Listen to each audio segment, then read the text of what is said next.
Om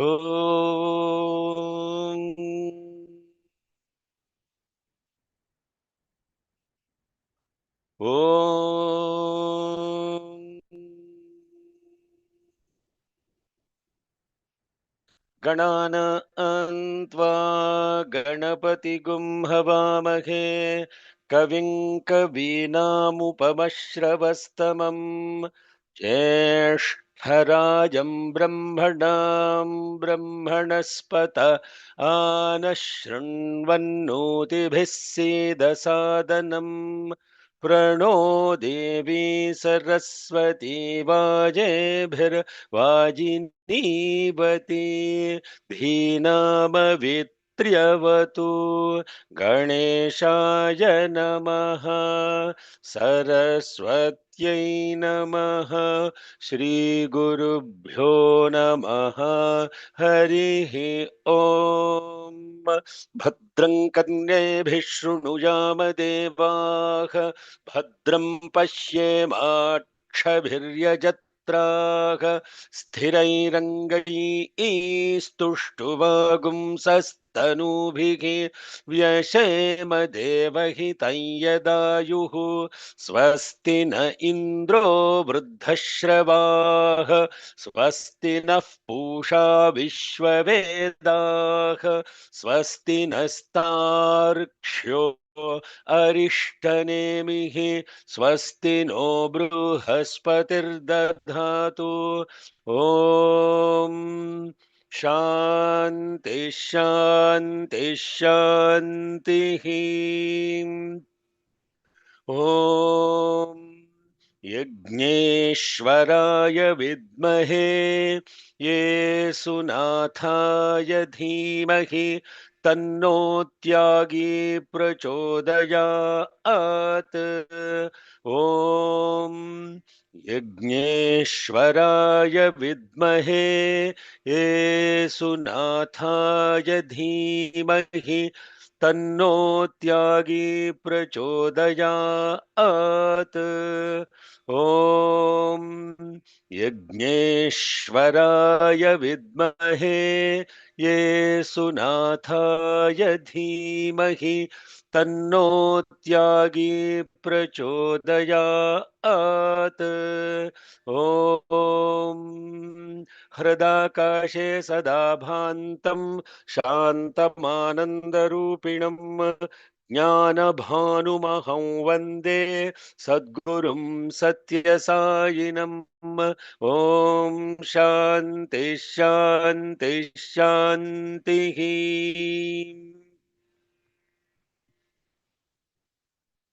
Offering our collective prayers at the divine lotus feet of Bhagwan Shri Shri Shri Satya Sai Baba Varu. Good morning, good afternoon, good evening, Hari Om, Shalom, Sai Ram, Namaste.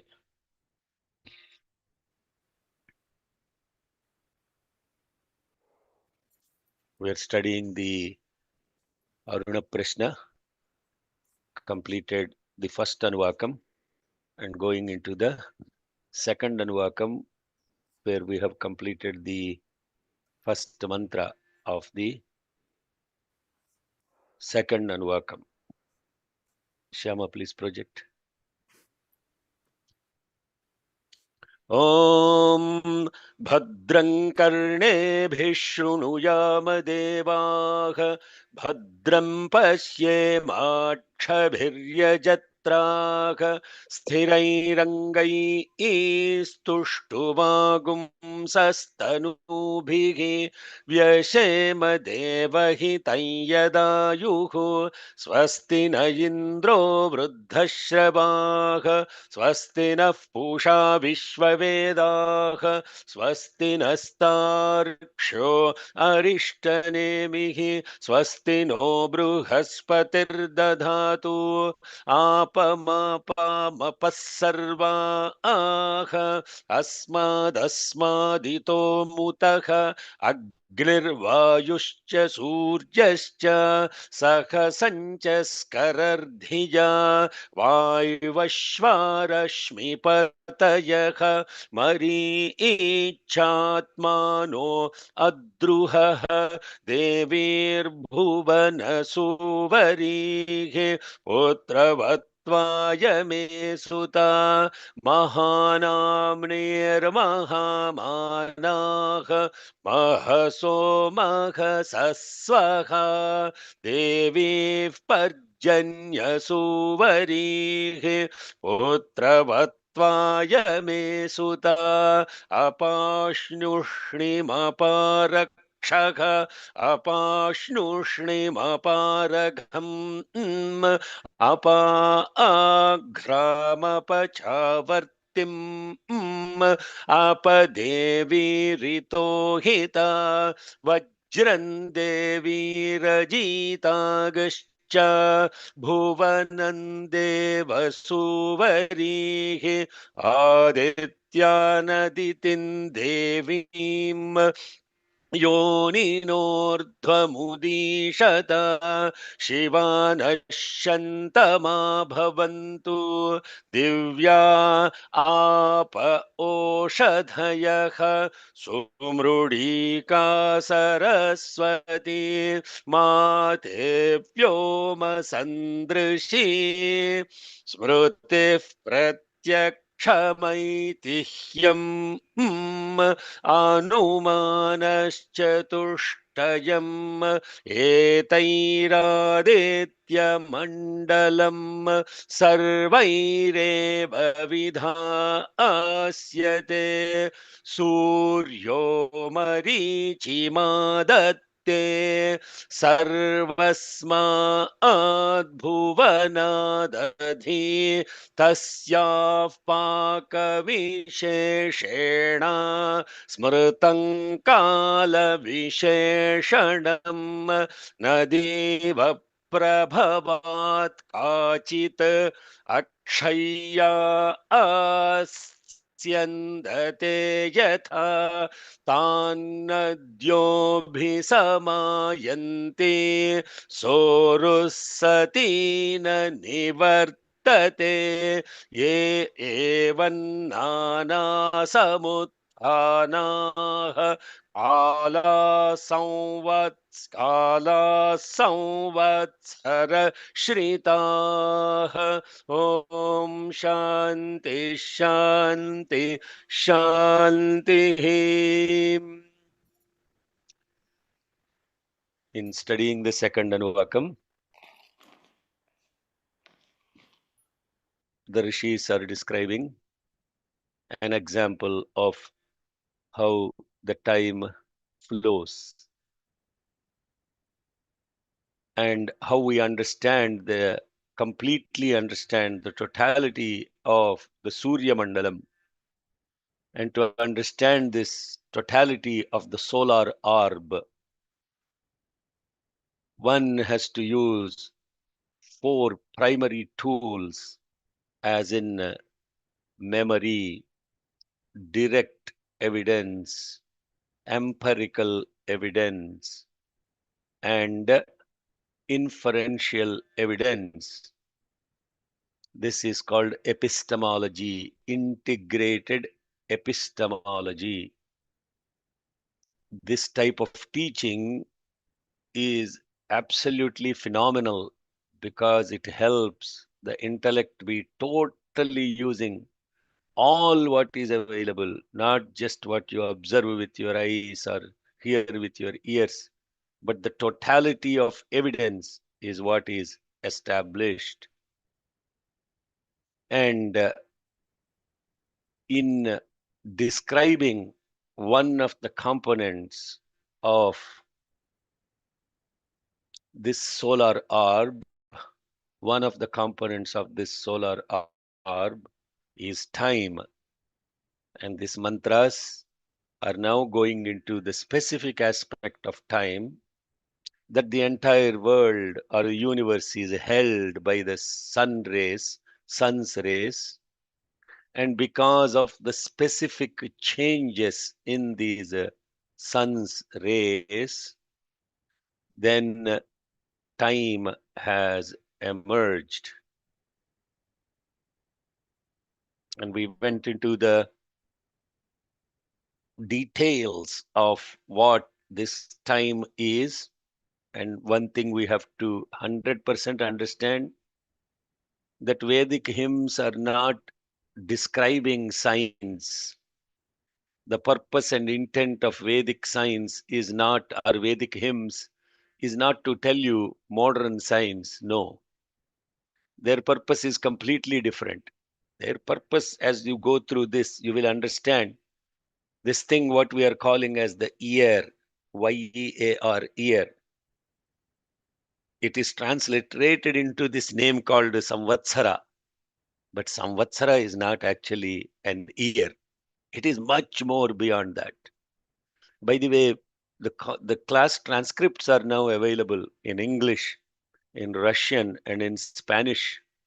So when you go into the Google Drive materials, that class materials folder, Aruna Prishna, if you have not followed any of this, yes, thank you.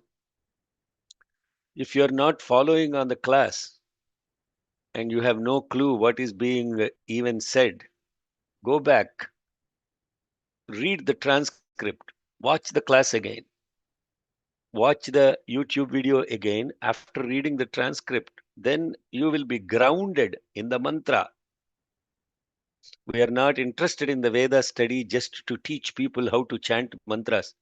For that, there are so many other platforms that are much better than Veda study. They are masters that can teach how to chant perfectly and all of that stuff. Our quest doesn't stop with just perfect chanting. It has to go beyond. And so when we are looking into this, as I always use the word looking, we are looking at something. We are not hearing something. We are looking at something together. When you look at something together, looking means perceiving, which is beyond physical eyes. So when we are looking at some of these scientific principles in Aruna Prishna or any of the Vedic hymns, first and foremost understand that Vedic hymns did not come into existence because somebody wanted to describe science. We are using modern science so that our logic gets established in these mantras. And in doing so, we do not denigrate or say that our rishis have already figured out modern science. All of that is, as I mentioned in the last class, is completely useless talk. Scientists are incredible, great people. We respect Newton as a rishi. We respect an Einstein as a rishi. We respect every quantum physicist as a rishi. Means they are visionaries. In fact, they are so great that they're able to take these concepts and bring them into percepts through experimental evidence that can be reused, reproduced by other people, so that that phenomenon becomes not only reproducible but scalable to benefit the humanity. So never denigrate any scientist. A spiritual person will not denigrate anything, whatever so period. We integrate, we do not disintegrate. We integrate every religion into Vedic hymns. We integrate modern science into Vedic science, Vedic hymns. So then what happens? There is no conflict. There is absolutely no conflict. Only when you start judging, then you will get into conflict. That is the beautiful prayer of the Lord's Prayer of the Jesus. The fundamental evil is to judge. Fundamental evil is to judge. When you judge, you separate. When you separate, you are separating from the glory of God. When you separate from the glory of the God, then your existence becomes meaningless. Therefore, he said, Our Lord, our Father, thou art in heaven, hallowed be thy name. Thy kingdom come, thy will be done on earth as it is in heaven. Give us this day our daily bread, and forgive our trespasses as we forgive those who trespass against us. And lead us not into temptation, but deliver us from evil. For thine is the kingdom and the power and the glory forever and ever. Amen. If you are a Christian and you really understand this prayer, you will stop converting other religions into your religion. The problem is not Christ. The problem is Christianity and what it does in the name of Christ. So therefore, what we are trying to do is, the when we actually in studying these Vedic hymns, if you start separating science away and saying that we are greater than modern science, what you have done is you are not a spiritual person anymore. If you say, I am a Hindu and look, what our scriptures are so great, you have separated yourself as a Hindu, and these hymns do not mean anything for the rest of the humanity.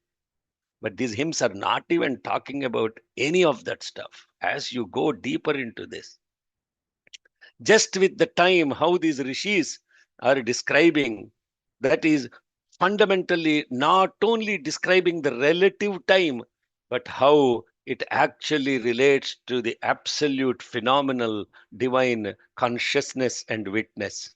So now, in concordance with the modern time, last class we went into the depth of what is relative time, how is it created, etc. And to understand this time, the rishi uses the analogy to a flowing river.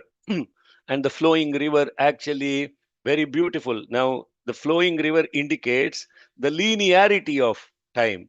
Nadiva prabhavat kachit akshaya syandate yatha तान् नद्योभिसमायन्ति sorussati nanivartate. When we are then saying, for example, they're saying, take this river which is born, is flowing without drying up, and as it flows, tan nadyaha abhisamayanti, as it flows, the river which is born and flowing, it merges with other smaller rivers and rivulets, and she becomes magnificent, and neither dries up nor reverse in its course. So russati na nivartate.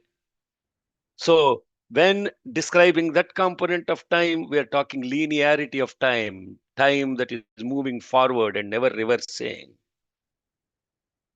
But when you actually observe beyond that linearity of the time, river water is not just flowing forward and merging in the ocean. It is coming back again into the same river through evaporation and the water cycle. Therefore, what you observe directly, you have to go beyond that and see, and then you will understand that absolutely time is not reversible. It is a cycle.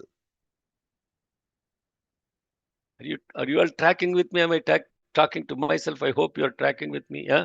Evannana samuthana kala samvatsara gushritah. In the same way, various small intervals of time are present in an year. Did we look at this mantra last week? No, Shekhar. Okay. So where did we stop last week? Sorussati nanu. Sorussati nanivartate. Okay. Evannan. Okay, let's first look at the words so that we understand the pronunciation. Shama, repeat after me, please. Evannana samutthana. Evannana samutthanaah. Kala samvatsara gushritah. Kala samvatsaragashritah. Kala samvatsara gushritah. Kala samvatsaragashritah. So only take that, because the next one will come into how that happens. Okay. Evannana samutthana. एवं नानासमुत्थानाः एवं नानासमुत्थानाः काला संवत्सरगश्रिताः कालासंवत्सरगश्रिताः कालासंवत्सरगश्रिताः एवन्नानासमुत्थानाः काला संवत्सरगश्रिताः एवं नानासमुत्थानाः कालासंवत्सरगश्रिताः एवं नानासमुत्थानाः कालासंवत्सरगश्रिताः. Okay, now show the word by word. So what is being said there is evam nana samutthanaah kalaah samvatsaram shritah.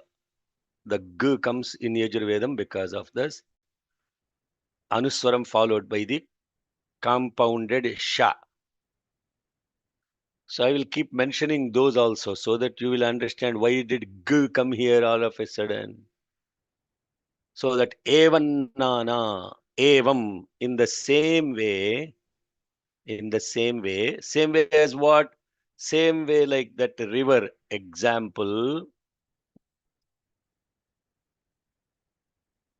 various intervals of time, nana samutthanaah kalah, various intervals of time, shritah are present, samvatsaram in a samvatsara. Now, I don't want to call samvatsaram as an year, okay? This whole Gregorian calendar is a human-made utter nonsense. And if you want to read last week, Sangha asked the question about why some months have 28 days, why some months have 31 days, and all of that stuff. There you can actually read how atrocious this time is. Huh? A month, you see there, the Gregorian calendar is artificially trying to match Earth's orbit around the sun, which is 365.24 days. So that is 365.24 is the Earth's orbit around the sun, and the moon's cycle is 29.5 days. So that you can go read these things. That's the reason why I'm putting a much more bigger effort this time with Aruna Prishna than Rudra Prishna, because Aruna Prishna is a lot more scientific, logical. It is an amazing thing. So why did February have 28 days? Because they took 2 days away from July and 2 days away from August. Why did they do that? Because July is named after Julius. August is named after Augustus. So because Julius took away 2 days, put it in February, Augustus also wanted to do the same thing. That's how the names, the whole damn thing is the Roman Empire political jugglery with astronomy. But we are not doing, Vedam doesn't do that. Therefore, I don't want to call Samvatsaram as a year. Especially Aruna Prishna students should not even think an year as a Samvatsara. If you truly are hearing with all your ears, don't call Samvatsaram as a year. Okay. Then what is Samvatsaram? What does the word Samvatsaram mean? Isn't it? That's the question then. Not only they did not say that all these small intervals make up the year. When we study time, what do we say when we teach our students, when our children, 12 months make an year, 30 days make a month. That's how we tell people. But what Arunam is saying, all these small intervals are present in an year. They're not made up, they don't make up the year. If you understand the difference between the two, it's like stating that I am present in space, or space is made of all our together presence. Which is correct statement? When you say the statement, I am present in space, or space is nothing but making up of all of us. Which is true? Which is true? The truth is we are present in space. Space is not what space is not made of all these things. How beautiful it is to think about that. That's why Bhagavan, when in giving a discourse in Purnachandra, one time he asked, are you all present in Purnachandra, or is Purnachandra present in you? Ah, so we are all present in God. All of us together do not make up God. All of us together will not even make up 0.1% of God. Because God is much more magnificent, glorious than just us put together as pieces. So therefore, Samvatsaram is that in which all these small intervals of time are present. Evan nana samuthana kala samvatsara gushrita. Then the mantra continues. Anushascha mahasascha sarve samavayantritam. Anushaha cha mahashaha cha sarve sam avayantritam. Sataihi. Now I'm going to teach the next 3 lines that will complete this panchashati. So please repeat. Anushascha mahashascha Anushascha mahashascha sarve samavayantritam. sarve samavayantritam. Satai sarvais samavishtaha Satai sarvais samavishtaha urusanna nivartate. urusanna nivartate. Adhi samvatsaram vidyat Adhi samvatsaram vidyat tadeva lakshane. tadeva lakshane. I hope all of rest of you are also repeating after me, not just Sham, okay? Om Anushascha Mahashascha Om Anushascha mahashascha Anushascha mahashascha Sarve Samavayantritam. Sarve Sarve No, Sarve Sarve samavayantritam Sarve samavayantritam. So I said, what is this samvatsara? And I did not explain. No. So what is this word samvatsaraha?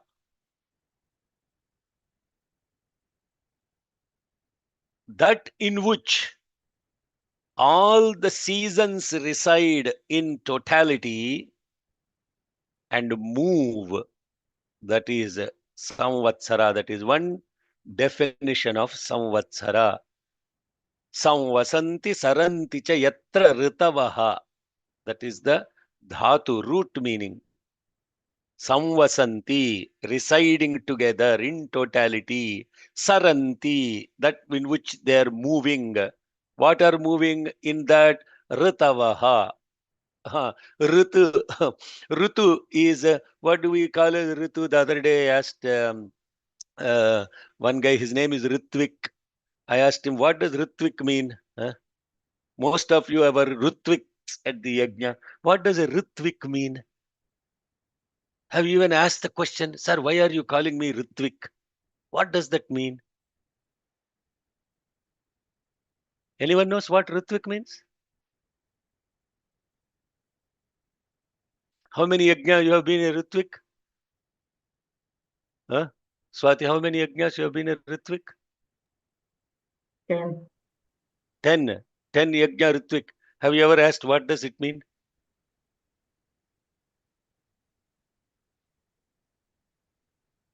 No.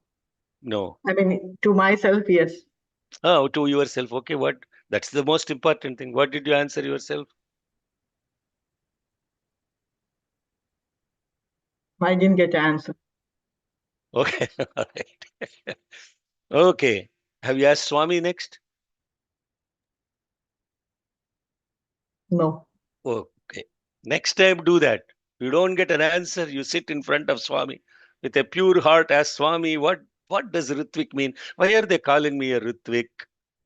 Ritu. Ritu means fundamentally the laws of nature.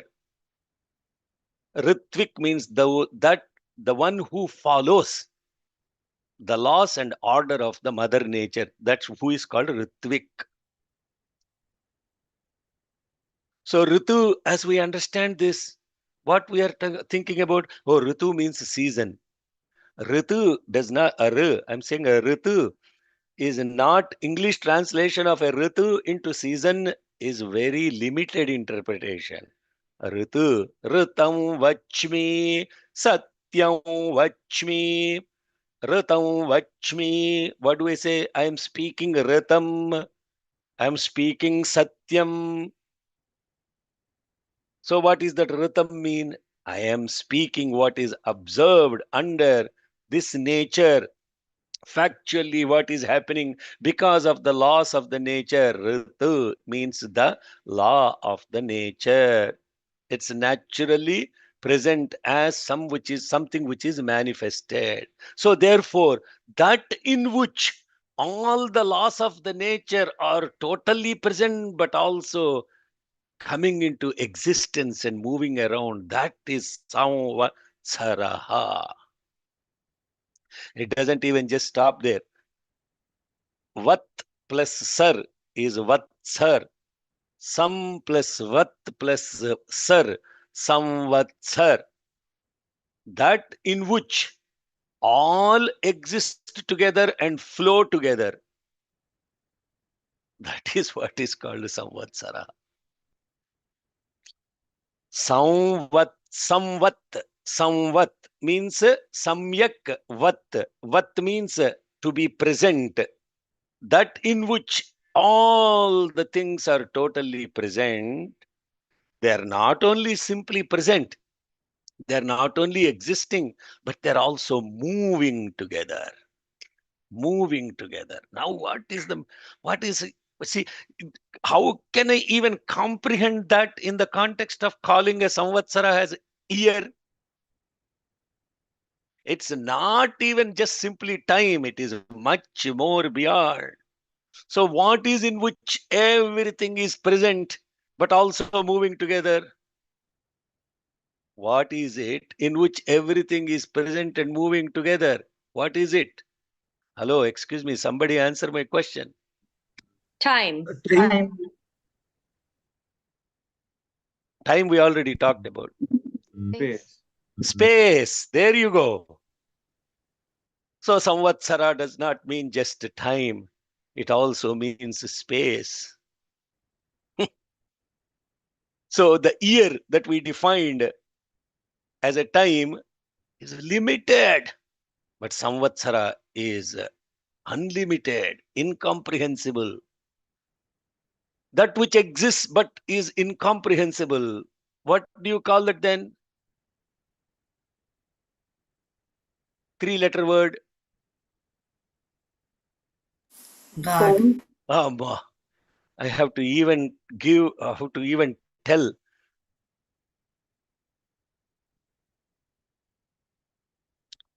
So what is samvatsara? Samvatsaro va apamayatanam yas samvatsaras. What do we chant in Mantra Pushpam? At the end comes samvatsara. After describing everything in the, and by the way, Mantra Pushpam is part, what we chant as Mantra Pushpam is part of Aruna Prishna. It will come much later. Samvatsaro va apamayatanam ayatanavan bhavati yas samvatsarasyayatanam veda ayatanavan bhavati. At the end it comes pratyeva tishtati. We are all present in that samvatsara. So what is that? Is samvatsara is what the Rishi is saying, very simply put. Samvat sara. Sara means moving. Saraswati, that which moves. Saras, that which moves. Saraswati, that which moves. Samvat sara, present and moving. We are all present in we are all present in space. Space is not moving. God forbid. We are moving in space. You understand now how profound all of those statements are? Each of those statements, if you just take and meditate upon, you will be blissed out. Just think about that. I am present in space. We are all present in space. But space is not the sum of all our presence.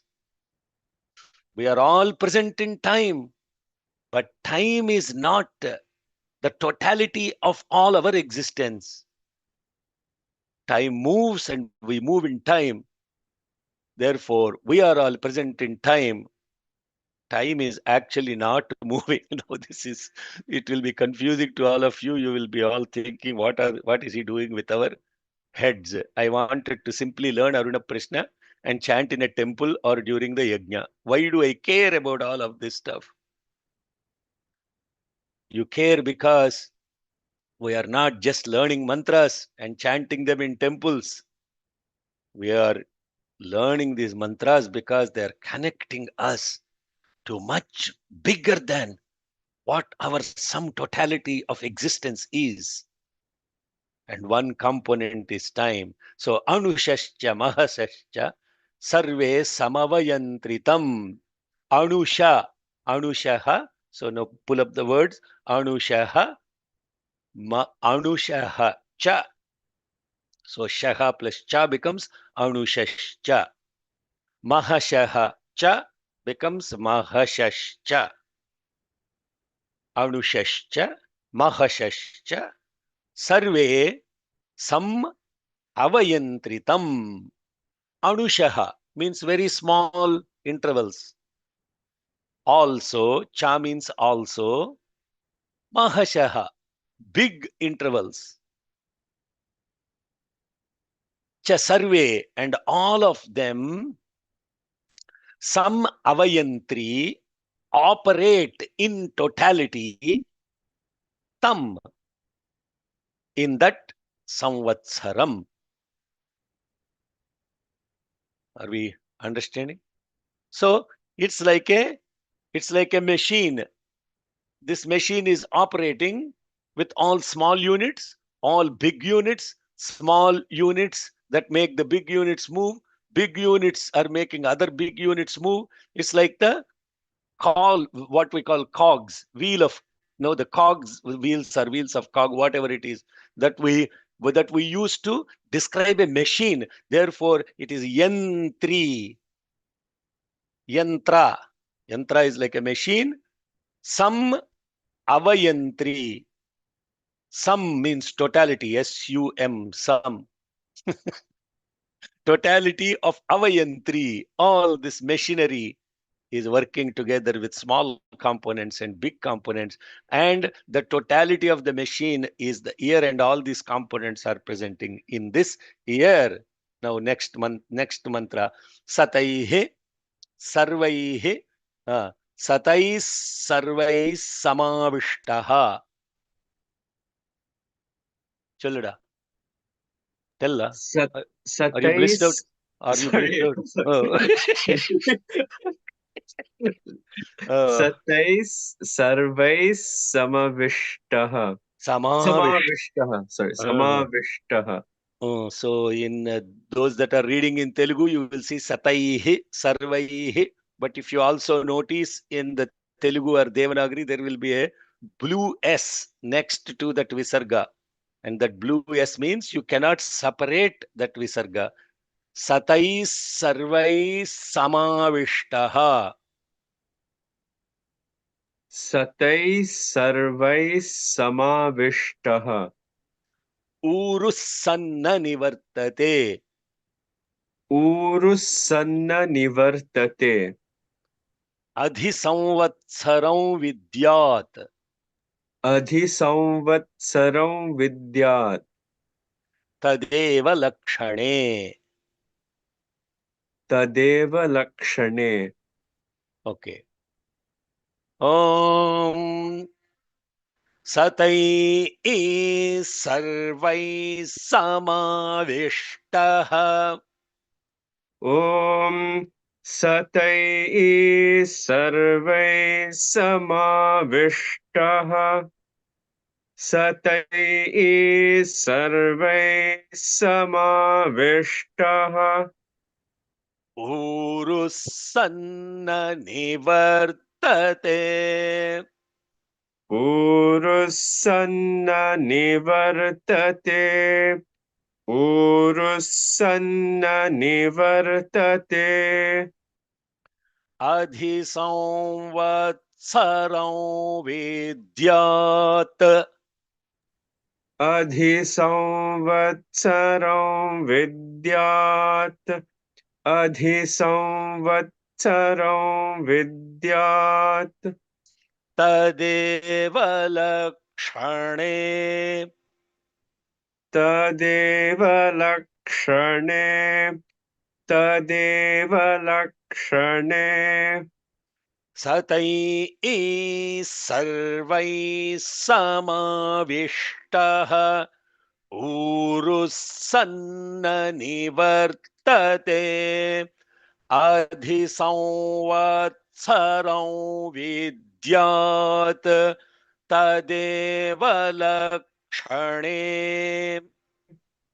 Satai Sarvai Samavishtaha. Urusanna Nivartate. Adhisamvatsaram Vidyat. Tadeva Lakshane. Okay. Now Padapatha. Sataihi. Saha Taihi. So now the individual words. Saha Taihi. Sarvaihi. Sam Avishtaha. Uruhu San Na Nivartate. Saha. That Samvatsaram. Sam Avishtaha. Associated with Taihi. All of the above units of time. Uruhu San becomes great. Nanivartate. And is unstoppable. So essence of that complete sentence. All these above units of time associated with all the above units of time, that all the above units, they did not say time. They only said Anushaha, small intervals, Mahashaha, big intervals.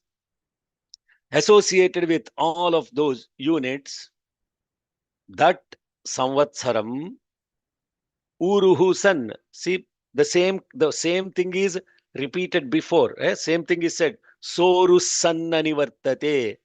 Saha Urusan Nanivartate. Same is repeated here.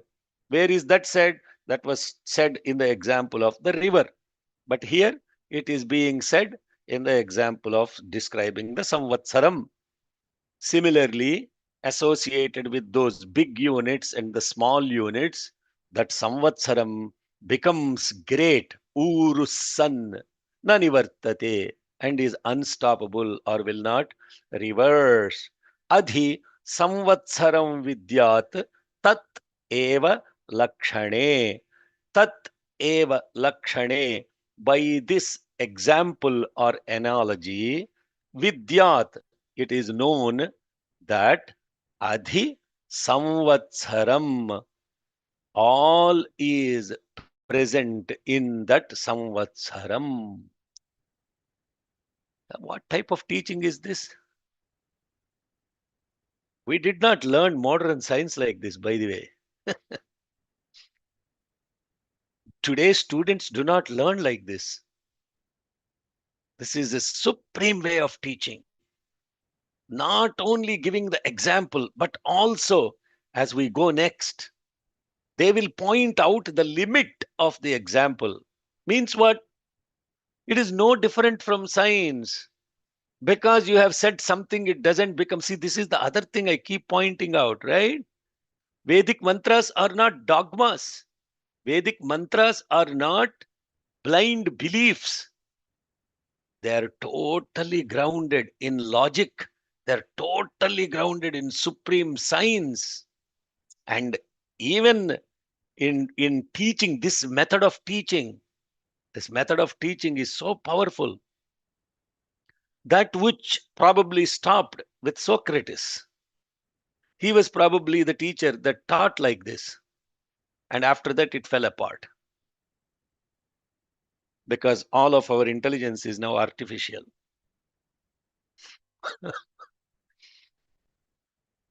Adhisamvatsaram vidyat tat eva lakshane. It can also be interpreted that please know that samvatsaram is adhi. This is only an example. Tat eva lakshane. This is simply an example. Know that samvatsaram is even beyond that. Adhi samvatsaram. Adhi also means beyond. Adhi also means the basis.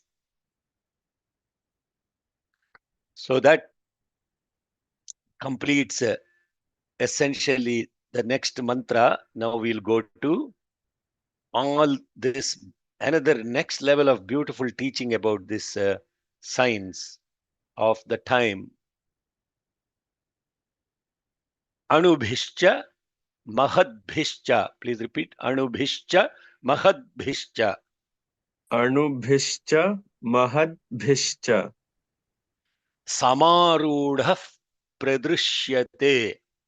Samarudhav pradrishyate. Samarudhav pradrishyate. No. Samarudha pradrishyate. Samarudhav pradrishyate. Samarudhav pradrishyate.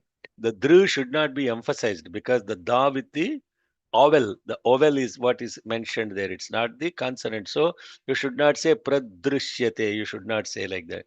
The dru, pradrishyate, dru, khr, dru. That's how you have to pronounce that vowel. So samarudha pradrishyate. Samarudhav pradrishyate. Samvatsara pratyakshena. Samvatsarav pratyakshena. Nadhisattva pradrishyate. Nadhisattva pradrishyate. This is amazing. I don't know, man, if I keep 10 minutes. Okay. Okay, let's learn the mantra. Anubhishcha mahadbhishcha. Om Anubhishcha mahadbhishcha. Anubhishcha mahadbhishcha. Samarudha pradrishyate. Samarudhav pradrishyate. Samarudhav pradrishyate. Samvatsara pratyakshena. Samvatsara pratyakshena. Samvatsara pratyakshena. Ana. Okay, Na, yeah. na, Na. na, Yes, na. yeah, cerebral, yes. And नाधिसत्त्वः प्रदृश्यते नाधिसत्त्वः प्रदृश्यते नाधिसत्त्वः प्रदृश्यते अणुभिश्च महद्भिश्च समारूढः प्रदृश्यते संवत्सरः प्रत्यक्षेण नाधिसत्त्वः प्रदृश्यते अणुभिश्च महद्भिश्च समारूढः प्रदृश्यते संवत्सरः प्रत्यक्षेण नाधिसत्त्वः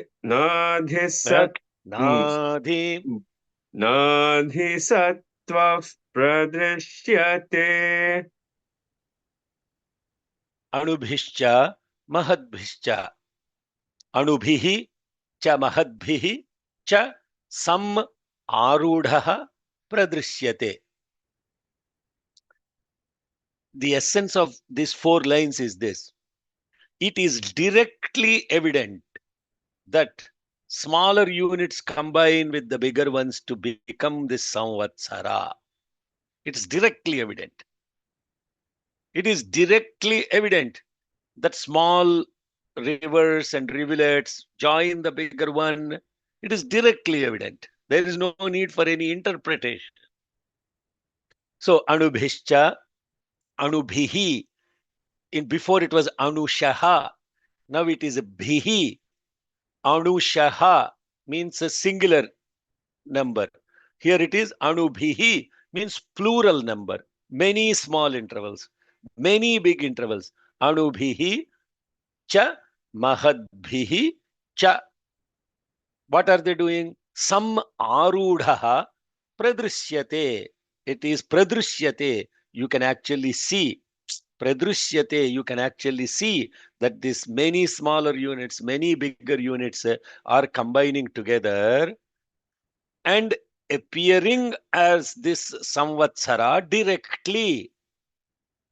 Seconds merge with minutes, minutes merge with hours, hours merge into days, days merge into month, weeks, weeks merge into month, months merge into seasons, seasons merge into year. All of this is directly evident. Samvatsaraha pratyakshena. Direct evidence exists for this phenomenon.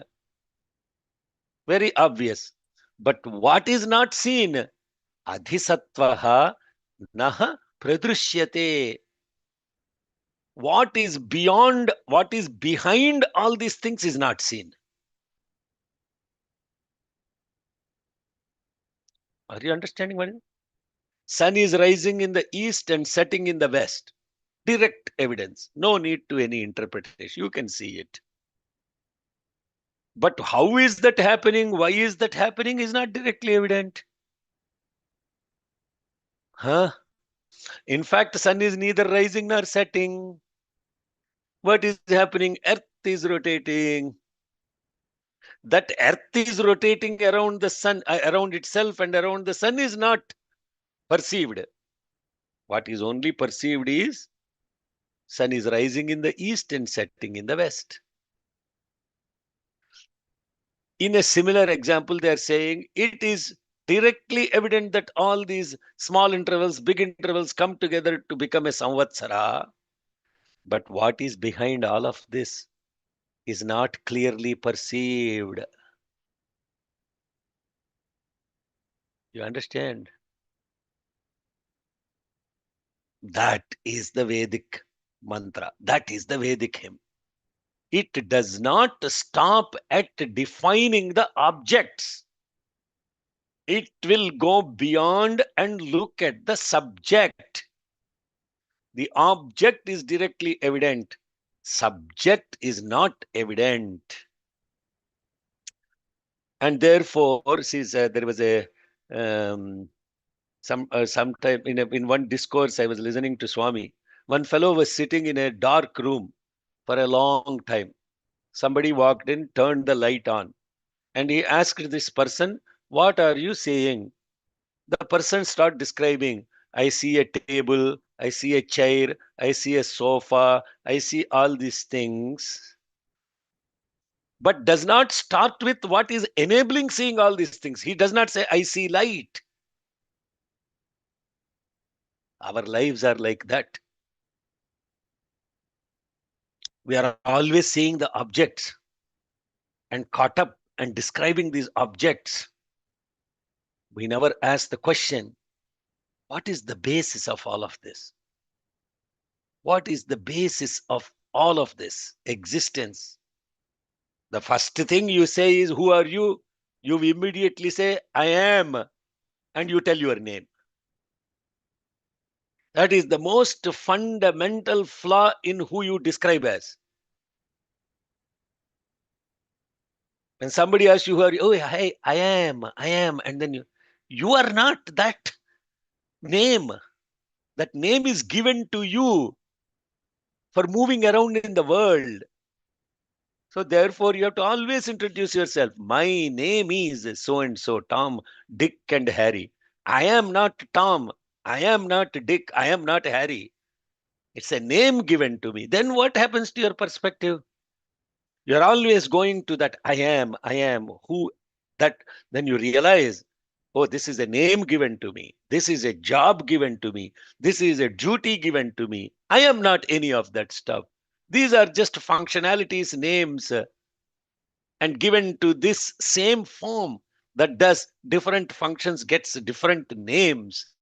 But I am not all of that. I am is not just that. I am is much beyond. In a similar way, all the small intervals, big intervals becoming an year, even though it is directly evident, know that there is something much more profound beyond that. And then the next question that comes, see now, this beautiful way of teaching is, you asked the question, oh, then why is that happening? Why is it that I am not able to see what is behind this? Why am I only able to see all these objects and conclude that based on the objects? Why is that happening? That is the next set of 4 lines. See, now you see how I am pointing out. Method of teaching is so profound. It is completely logical and in fact, even beyond logic. You ask a question, the next set of mantra give the answer, and that answer raises to next question, and then the next set of mantra answer that question. So this is like going question, answer, and behind, and going to the root, and root going deep and deep, and that's why it is called Prashna, Aruna Prashna. Question after question after question is coming, and then that leads to an answer. Answer leads to another question. This is the only way you will be alive as a student all your life. Many people ask me, "Are you Swami student?" I said, yes, of course. I continue to be Swami student. Not because I studied in his college for, that is irrelevant. That has absolutely no impact at all on who you are, unless that presence with the divine, and that presence with the divine is not restricted to a few years in Puttaparthi or a few years in Brindavan. That Swami's presence, if you are always feeling and you are always alive and always being 100% guided, tutored, questioned, answered, then you are Swami student forever. Please ask for that blessing.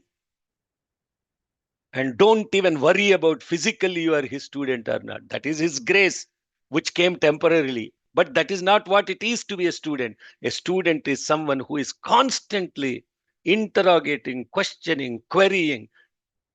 So the question is, Are na adhisattva pradrishyate, na adhisattvaha pradrishyate. That which is beyond that is not comprehended. Pradrishyate, cannot be seen, is not being seen. Why is it not being seen? Next, go to the next 4 lines. Pataraha, pataro viklithah pingaha. Pataro viklidhah pingaha. Etad varuna lakshanam. Etad varuna lakshanam. Etad varuna lakshanam. Etad varuna lakshanam. Yatrai tadupadrishyate. Yatrai tadupadrishyate. Sahasran tatra niyate. Sahasran tatra niyate. So, let's learn these 4 lines. Pataro viklithah, pataro viklithah pingaha. Pataro viklidhah. Pataro viklidhah pingaha. Pataro. Sorry.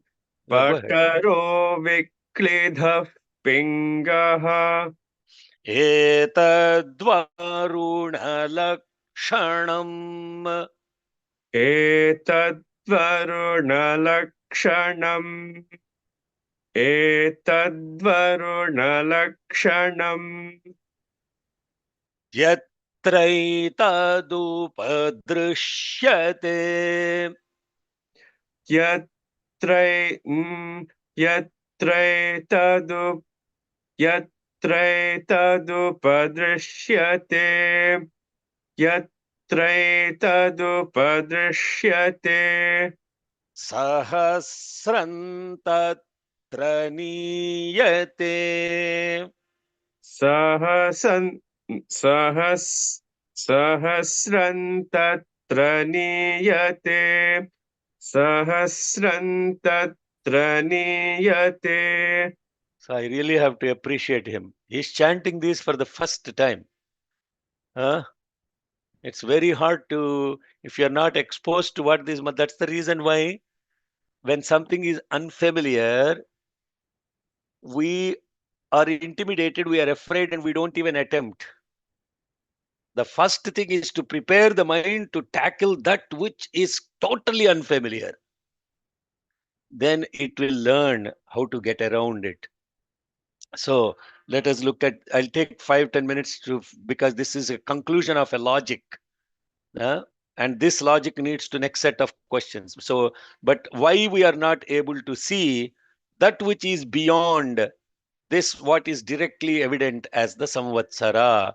Pataro viklidha pingaha etad varuna lakshanam yatraitadupadrishyate sahasran tatra niyate. Pataro viklidhah pingaha etadvarunalakshanam yatrai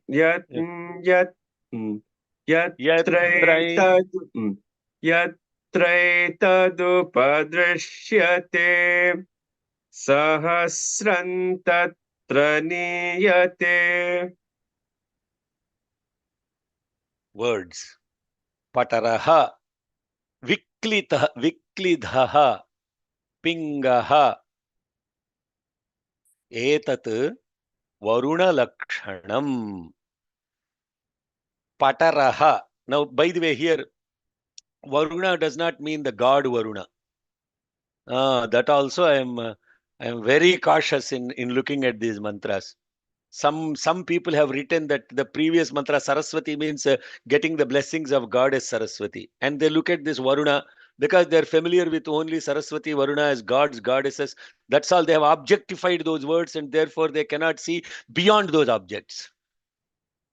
Why they cannot see beyond those objects? Exactly explained here in this mantra. Why you are not able to see beyond those small intervals, big intervals becoming a samvatsara?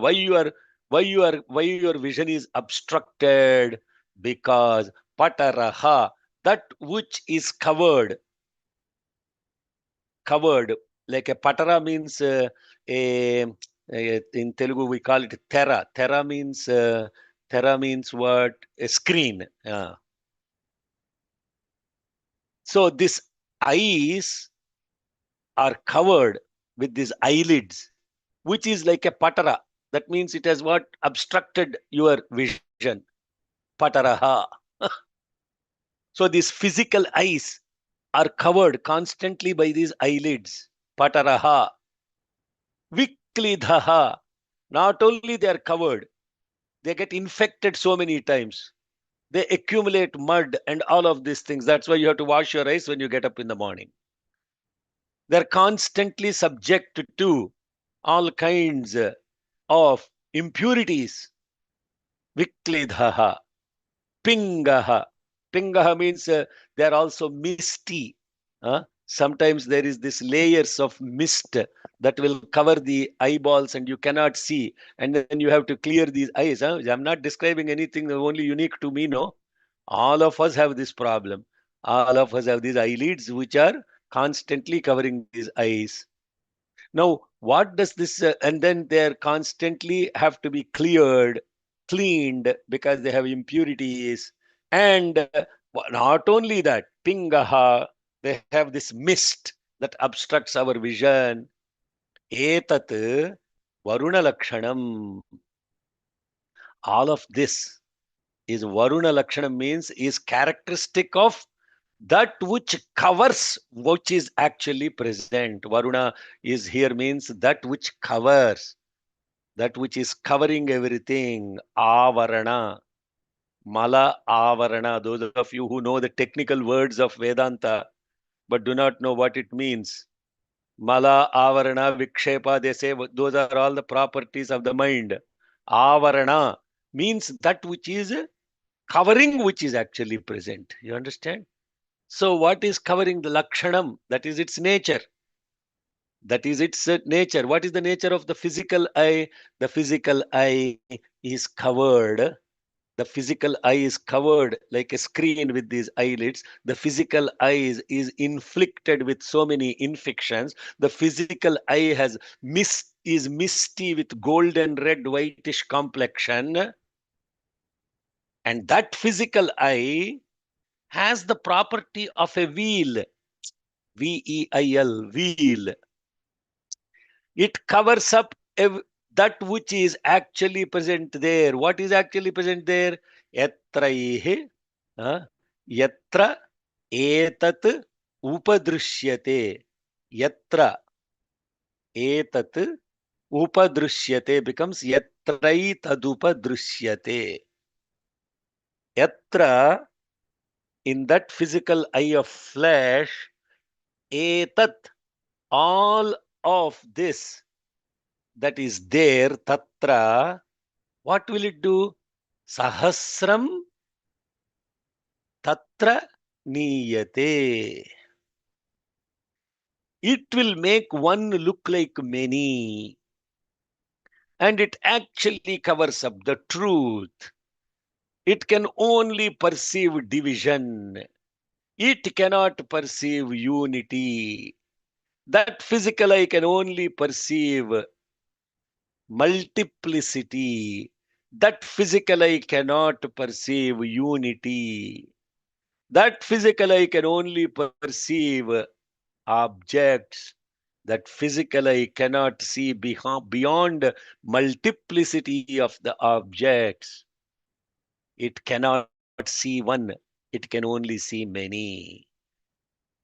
That is its nature. So if you continue to see with your physical eye, observational, you will only observe the object. You will not observe the subject.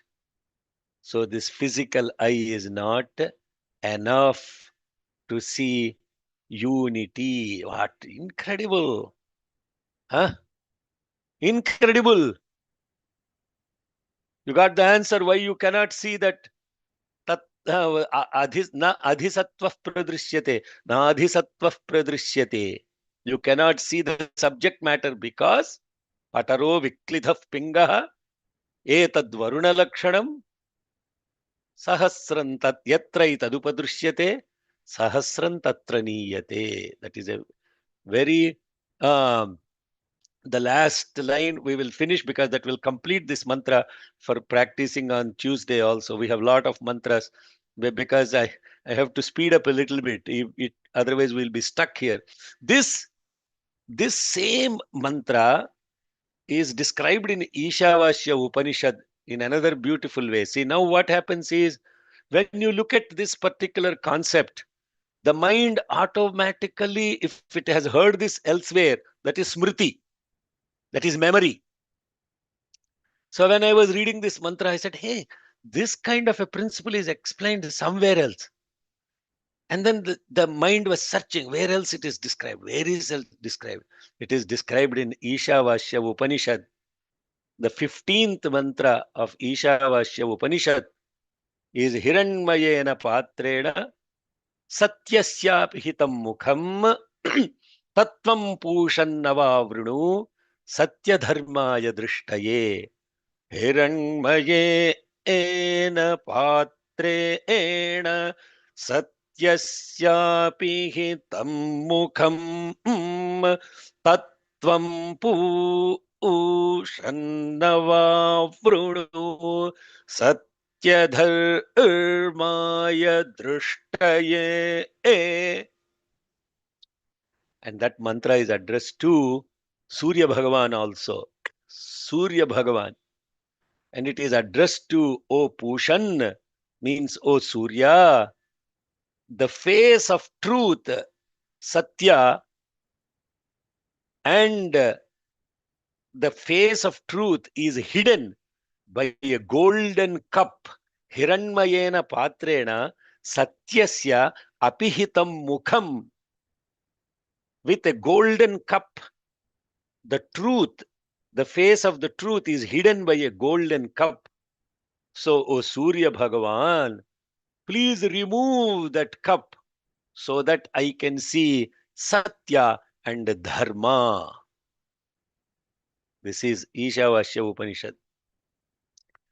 There is no, one lifetime is not enough to even come close to learning these mantras. That's why Rudram, this body has looked at Rudram. Every time Rudram is chanted, there is a different level of experience of Rudram. And then what happens? It keeps evolving, because you are going layer and layer and deeper. So how many times? Maybe 4 or 5 times this body has taught Rudram, and the direct evidence in YouTube videos. If you hear what was taught in 2003 is completely different from what is taught in 2017, or what completely different from 2020, because layer after layer is removed. Layer after layer is removed. And that layer after layer of removal, will you begin to see the light very clearly. And this physical eye and this physical observation is incapable of doing that, because its characteristic is to see multiplicity. So how can you see unity with that tool that can only see multiplicity? Logic failure. Vishuddha Jnana Dehaya Trivedi Divya Chakshushe Shreyah Prapta Nimittaya. Where is that mantra? Shama. Namasomardhadharine, but it's in Namasomardhadharine. He completed the shlokam. Very good. Tell the full shlokam. Vishuddha Dehaya Trivedi Divya Chakshushe Shreyah Prapti Nimittaya Namasomardhadharine. Okay, Jayashri, where is that mantra? Sorry, Anna, I'm not able to get it immediately. That is why I said, where is that mantra? Sita will know. Where is that mantra? Kilakam.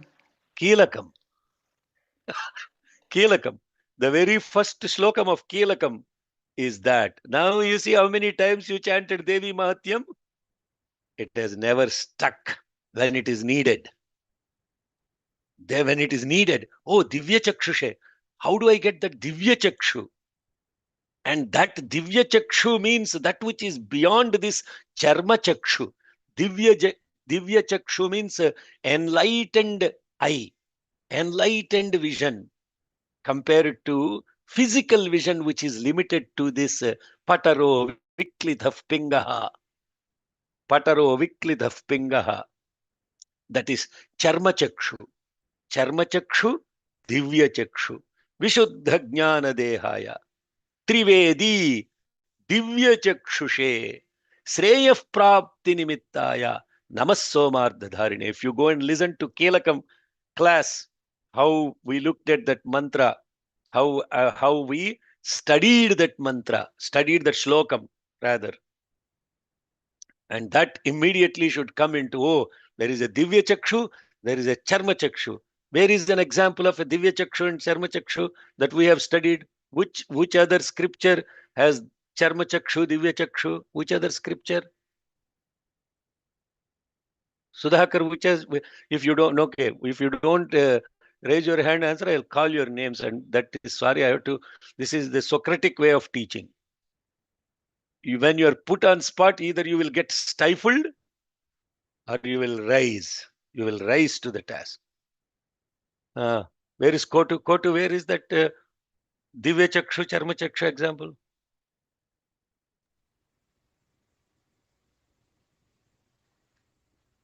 Kotu. Yeah, Come on, sir.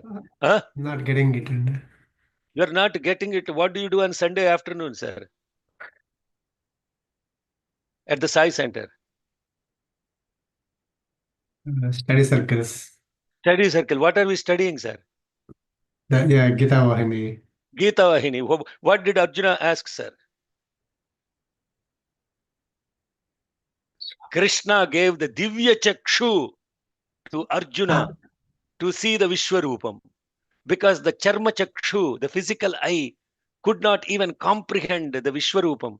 Therefore, Krishna said, oh Arjuna, you will not be able to comprehend this Vishwarupam of mine. Let me give you the divine eye so that you can see my full cosmic form. So, how I am bringing together all this thing? Pataro Viklidhav Pingaha Etadvaruna Lakshadam Yatraitadupadrishyate Sahasrantatra Niyate.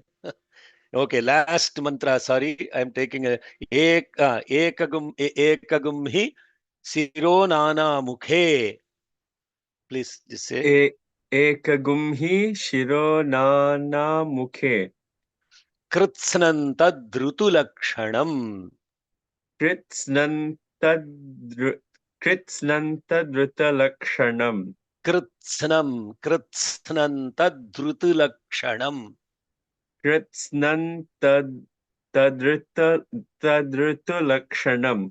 Kritsnantadrutalakshanam. Kritsnantadrutulakshanam.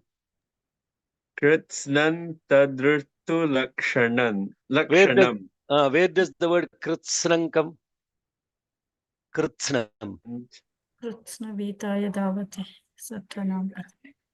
Kritsnavitaya Dhavate Satvanam Pataye Namaha in Rudram. Okay. Ekagumhi Shiro Nana Mukhe Kritsnantadrutulakshanam. Let's look at that mantra and then we'll. Ekagumhi Shiro Nana Mukhe. Ekagumhi shiro nana mukhe. Ekagumhi shiro nana mukhe. Kritsnantadrutulakshanam. Kritsnantadrutulakshanam. I will slow down a little. Kritsnantadrutulakshanam. Kritsnantadrutulakshanam. Kritsnan tadritulakshanam. Okay, very good. Now what this mantra in simply it is saying is, for ekam hi shiraha, ekam hi shiraha, there is one head, nana mukhe, that is represented by several things that are in that head. Tat, that, krutsnam, in totality, is rutulakshanam, is the characteristic of various seasons. See how beautifully integrated this is. Now they're coming back to the subject matter. They're coming back to what they started with. A full cycle of logic will come, but then the teaching continues. What they're now getting into, now you want to know what about the characteristic of Rutu. Rutu in English improperly translated just as seasons, but for purpose of learning we will say Rutu Lakshanam. Similarly, ekam hi siraha, nana mukhe, there is only one head, but there are several faces. Where did you learn this? What is the mantra? Ekai vahan jagat yatra dvitiya. Is it? Sahasrashirsha purusha sahasraksha sahasrapat. There are so many different faces, but the head is one. The heart is one. Ekam hi siraha. Siraha means that which is on the top of everything. Nana mukhe, that which is manifested as several faces. This is the nature of various seasons. How that is the nature of various seasons, we will get into that tomorrow. And how that is beautifully, this example is taken into the context of the different seasons. Very good. Okay. Hopefully we'll complete this Anuvakam tomorrow. Okay. Yadaksharapada Bhrashtam by Sridhar Gopalakrishnan. Om Yadakshara Padabhrishtam Ma. No, stifled. Okay.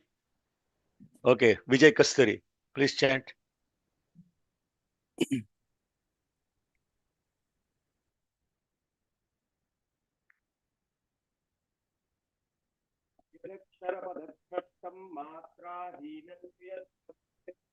No, mic is not working. Sairam.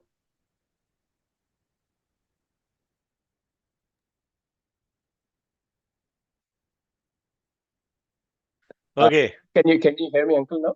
Yeah, now, please, yes. Om.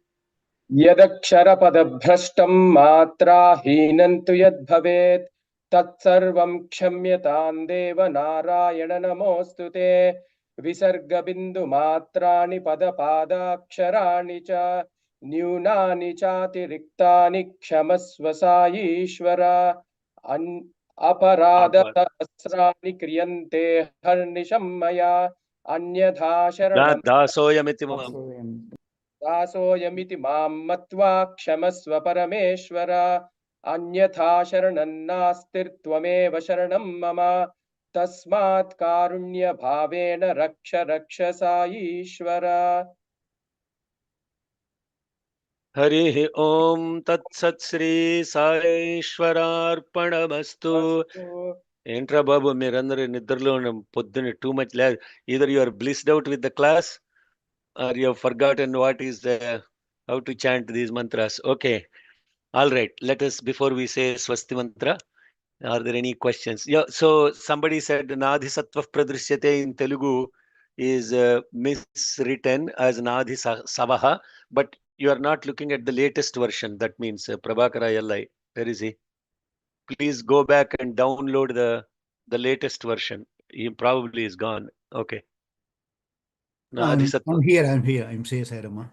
Sai Rama, in the latest version that is Yeah, yeah. uploaded, it Sister Sita has already responded to me directly, and very good.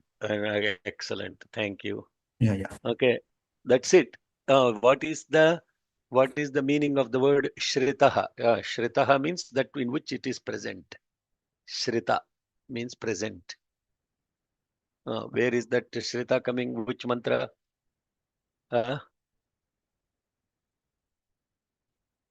Yes. Which mantra is Kala Samvatsara Shritaha? Shritaha. That is the mantra in which he is talking about. Shritaha means are present, plural number, are present. What are present in plural number in this Samvatsara? All small intervals of time are present. That is the meaning there. Okay. Any other questions? Not too many questions today. Very good. That helped me cover a lot more mantras today. Yes. Hmm. Yes. Sairam, Sairama. niyate meaning ఏంటండి? Sahasran tatra niyate. That is the okay. The last mantra. Sahasran tatra niyate. That there niyate means existing. Sahasran tatra niyate. What is many? Sahasram means many are existing because of this charma chakshu. Sahasran tatra niyate. What does this physical eye do? The physical eye will take the one and divide it into many. Sahasran tatra niyate. Thank you. So what is present are not many. What is present is one. And Bhagavan says beautifully in Telugu, this is not Srushti Lopam. This is Drishti Lopam. Drishti means vision. The problem is with your vision. The problem is with the vision. Sahasran tatra niyate. Niyate means existing. Okay. Thank you. Next. Sairam. So how does this problem has to be eradicated? I mean, it's just Good. telling us that it is all. Go to an ophthalmologist. No, because Shri Krishna gave the Divya Chakshu. So somebody has to, I mean, so I have to go to ophthalmologist. He will give you glasses to see properly. Google I glasses. already have glasses and Then you need Google glasses. because it's just telling this is the Lakshanam, this is the Lakshanam. Yeah. It's not getting into how to go beyond. It will come. Okay. Stay tuned. Tomorrow we'll get into that. As I said, these mantras are incredible scientific way of teaching. There is a question, then that question is answered with examples, inferences, smriti pratyaksham aitihyam anumanam. With all those 4 methodologies, they will answer the questions. That is what it. See, the other thing that happens is, what happens is, you will not retain this knowledge unless you are steady in practice with this. I'm 100% sure. Lot of people will ask this question: how do I sustain it? How do I see it? How do I actually? That is I'm not saying that question is not important, but the question is, you have to ask the question: how do you get that steadiness of vision if you don't on that point? Actually, how many of you have even seen that there was a quiz posted for the first 2 classes? Okay, if you have seen it and you have not done it, that means what? If you have seen the quiz is posted to the classroom and you have not taken the quiz, that means what? Not Hello? revising. No, that means you are not interested in actually seeing. But you actually ask the question, how do I see? Have you put the effort to see inside? Have you put the effort? The same senses. Now, this is a beautiful question she is asking. So that same eye, when you see it outside, it divides. The same eye, when it sees inside, it unites.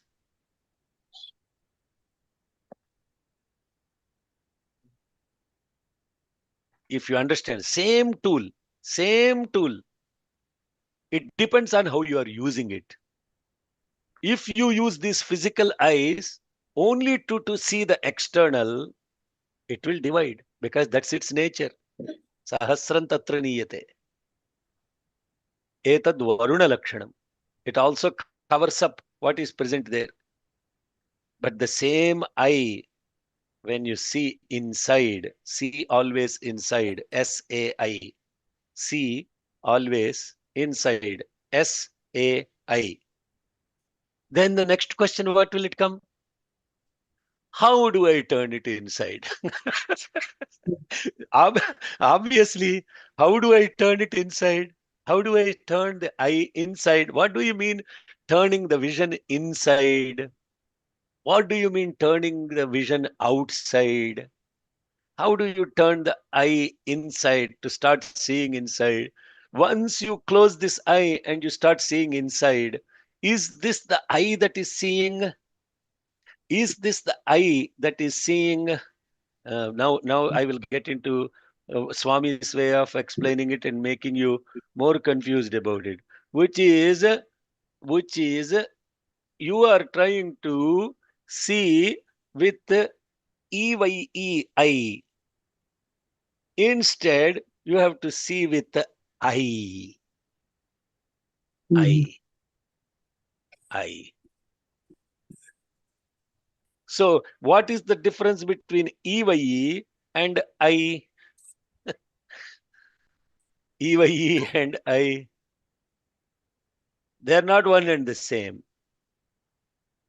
So, this I is composed of many tools. It starts with the body, the senses, the mind, and the intellect. All put together functioning is this little I. So that means all of them have to turn inside. When the senses are turning inside, then what will happen is mind automatically turns inside. And when the mind turns inside, not outside, it will begin to see what is the subject matter, not what is the object, because the objects are closed. This physical eye is now closed. With the physical eye closed, then your faculties are going inside, and that is the Divya Chakshu. What did Arjuna say? Arjuna said, oh, he saw this brilliant light and this incredible thing. Incredible thing manifested in front of him. And then he said, oh, Krishna, I cannot see this. Please, my eyes are hurting. Then he said, close the physical eye. I will give you the wisdom eye. Then you will be able to see me. Hey, what is all this stuff, man? We have never paid attention. I was asking my brother Kotu, what is that? Where is that example coming? He's leading Gita Vahini for how many years now? Suddenly the mind goes blank, because it is not. That is where you have to be. Keep the mind open and close the eyes.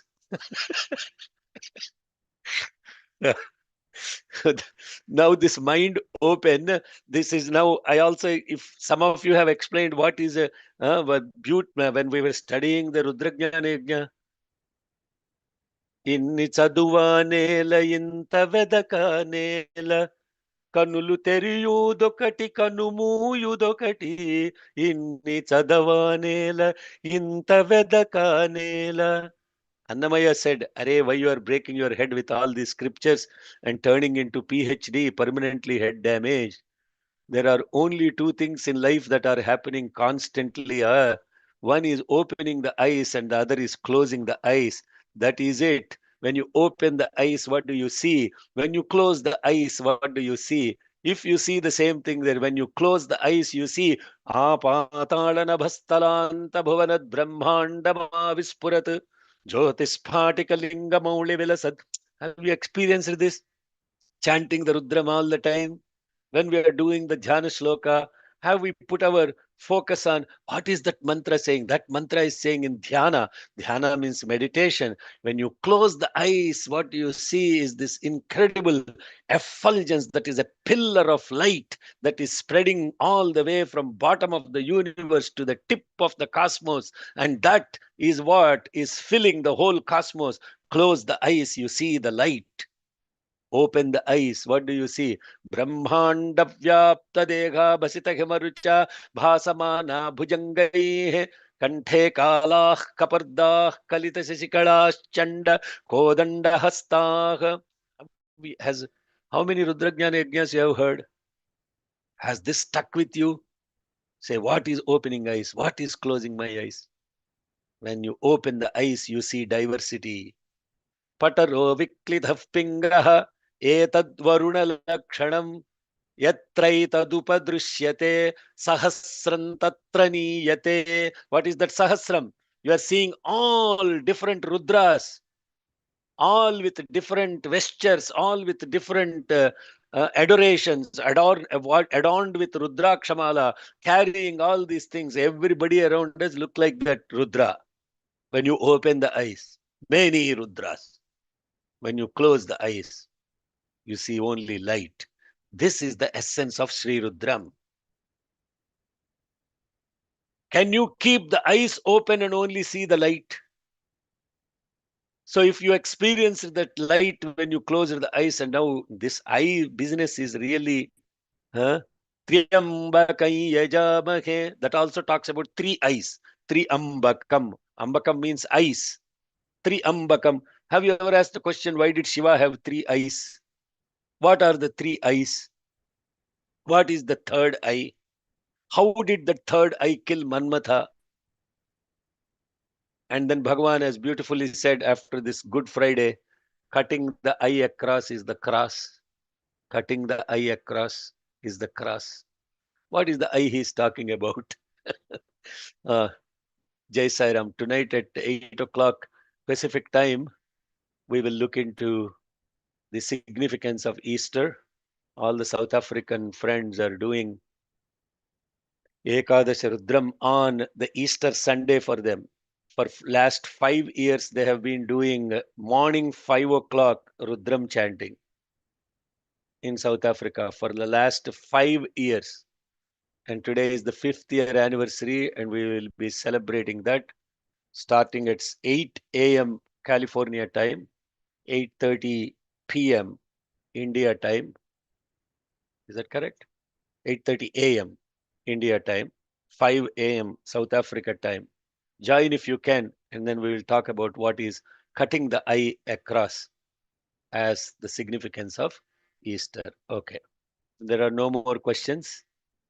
You thought you asked a simple question, but the answer is right in front of your eye.